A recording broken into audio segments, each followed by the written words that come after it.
بسم اللہ الرحمن الرحیم۔ زندگی کے سفر میں بعض اوقات ایسے امتحان آتے ہیں جن میں سچ بولنے والا بھی مجرم ٹھہر جاتا ہے اور گناہگار کو عزت مل جاتی ہے۔ یہ واقعہ ایک ایسی عورت، ایک گڈریے اور ایک مظلوم مرد کی کہانی ہے جہاں جھوٹ کا شور اتنا بلند تھا کہ سچ دب کر رہ گیا، مگر اللہ کے فیصلے کبھی چھپ نہیں سکتے۔ حج کا موسم ختم ہو چکا تھا اور لوگ اپنے گھروں کو واپس لوٹ رہے تھے کہ مقدسی امیر قافلہ کے پاس لوٹ آئے۔ جب لوگوں نے دیکھا کہ مقدسی واپس آ گیا ہے تو کہنے لگے کہ جب یہ واپس آ ہی گیا ہے تو اسے ساتھ لے چلو، لیکن پابند سلاسل نہ کرو۔ چنانچہ قافلہ کے ساتھ مدینہ کی راہ پر گامزن ہو گیا۔ عورت کے پاس زاد راہ ختم ہو گیا تھا۔ واپسی میں دوران سفر قافلہ سے بچھڑ کر ایک جگہ زاد راہ کی خاطر ایک بستی میں چلی گئی۔ بستی سے باہر ایک گڈریا ملا۔ عورت نے اس سے کچھ مانگا۔ گڈریے نے کہا، میرے پاس تو دینے کو سب کچھ ہے، میں دے دوں گا، لیکن بدلے میں مجھے کیا ملے گا؟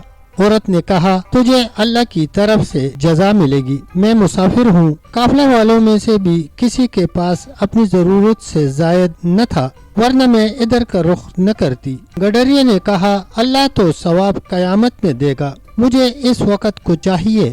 عورت نے کہا، اگر اس وقت میرے پاس کچھ دینے کو ہوتا تو یہاں کیوں آتی؟ گڈریے نے کہا، میں ایسی چیز کا مطالبہ نہیں کر رہا جو تیرے پاس نہیں، مجھے تو وہی کچھ چاہیے جو تیرے پاس ہے، اور مجھے کچھ دینے سے اس میں کمی بھی نہیں آئے گی۔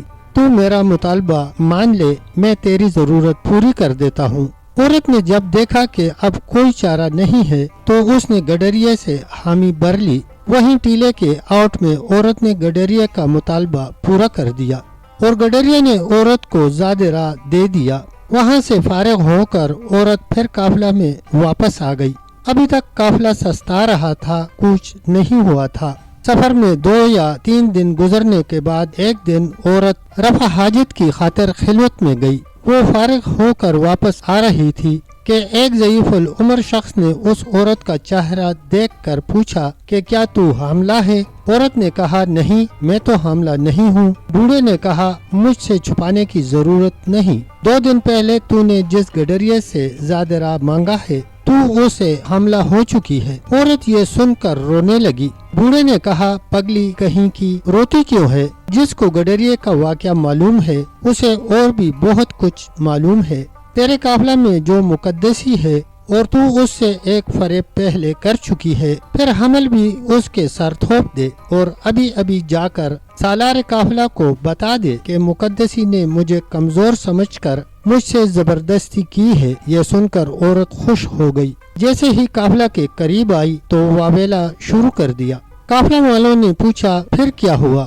عورت نے رو رو کر کہا کہ اس مقدسی ظالم نے مجھے کہیں کا نہیں چھوڑا، اس نے زبردستی مجھے گیر کر بالجبر زنا کیا ہے۔ میں شرم کے مارے کچھ نہ کہہ سکی اور نہ کسی کو بتا سکی۔ مجھ سے زبردستی ہوئی ہے، لیکن اب معاملہ چونکہ میرے بس میں نہیں رہا، مجھے یقین ہو گیا ہے کہ اس کی زبردستی کا نتیجہ بہر صورت ظاہر ہو کر رہے گا۔ میں زبان کھولنے پر مجبور ہوں۔ یہ سنتے ہی قافلہ والے ایک مرتبہ پھر مقدسی پر پل پڑے، لاتوں، گونسوں اور مکوں سے اس کا برا حال کر دیا، لیکن مقدسی نے کسی کو کچھ نہ کہا اور نہ اپنی صفائی میں زبان کھولی۔ جتنی گالیاں پڑتی رہی، جتنی مار پڑتی رہی اور جس قدر تان و تشن ہوتی رہی، سب کچھ خاموشی سے سنتا رہا۔ مدینہ قریب تھا۔ اہل مدینہ کو قافلہ کی واپسی کی اطلاع مل چکی تھی۔ حضرت عمر رضی اللہ عنہ اور دیگر اہل مدینہ بیرون مدینہ قافلہ کے استقبال کے لیے رکے ہوئے تھے۔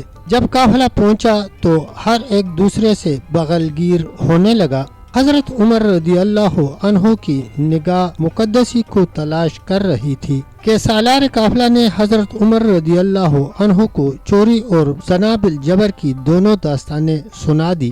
حضرت عمر رضی اللہ عنہ نے دیکھا مقدسی پابند سلاسل سب کچھ خاموشی سے سن رہا تھا۔ حضرت عمر رضی اللہ عنہ نے فرمایا، اے ظالم، یہ تو نے کیا کیا؟